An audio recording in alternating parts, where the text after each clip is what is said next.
Bom dia! O devocional do dia de hoje ele está um pouquinho diferente. O autor nos convida a refletir e fazer o contraponto entre duas passagens bíblicas. Uma delas está no livro de Gênesis, o capítulo de número 3, e a outra no livro de Apocalipse, o capítulo de número 19.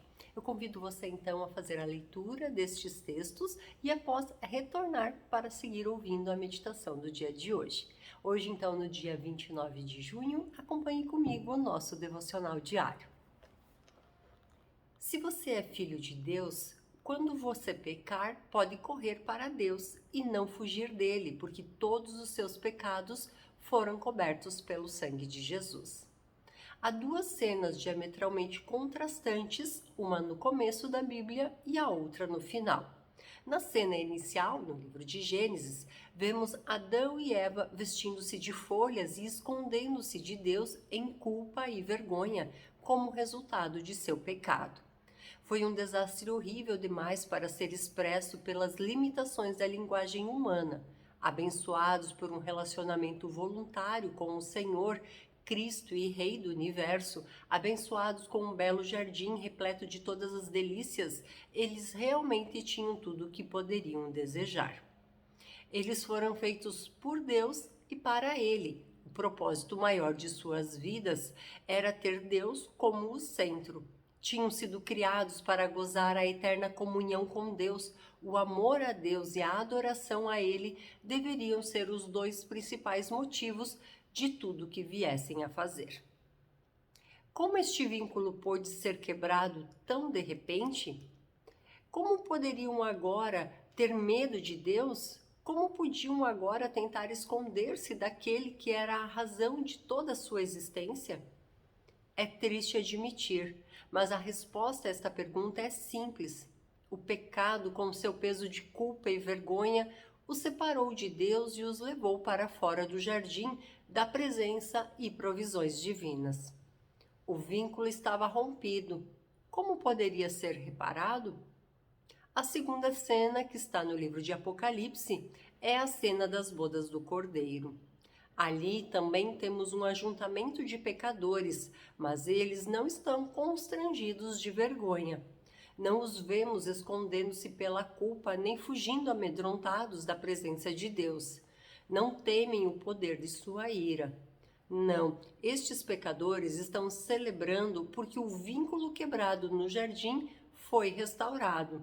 Estão agora unidos ao seu Salvador por todo o sempre. Para sempre estarão em sua presença, nunca mais serão afastados dele, nunca mais se esconderão, nunca mais serão mandados embora. Sua comunhão não terá fim.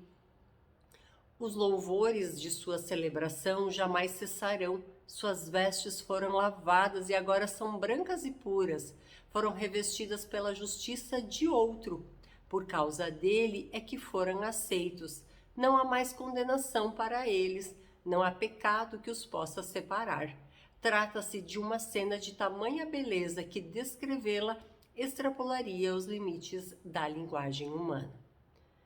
O que marca a diferença entre essas duas cenas? Não é a sabedoria, força, posição ou justiça humana. A diferença é marcada numa palavra gloriosamente transformadora.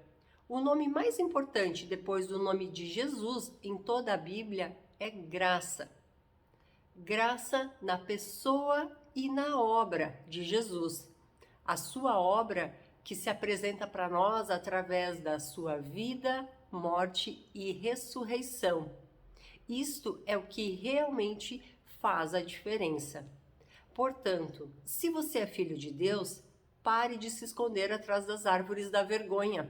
Venha para a luz. Há uma celebração no futuro que o aguarda. Louvado seja Deus! Que nós possamos refletir sobre essas passagens, que de fato, buscar uma vida de santidade, ela é consequência de quando entendemos quem Deus é, quem nós somos e a nossa relação. E entender que a graça do Senhor, que o sacrifício que Ele fez para que houvesse o perdão pelos nossos pecados e dessa forma nós estivéssemos ligados ao Pai, faz-nos buscar uma vida de santidade, faz-nos sair de trás das árvores da vergonha para nos apresentarmos diante dele, que é santo, que é reto, que é justo e que é presente, que é vivo e está conosco todos os dias.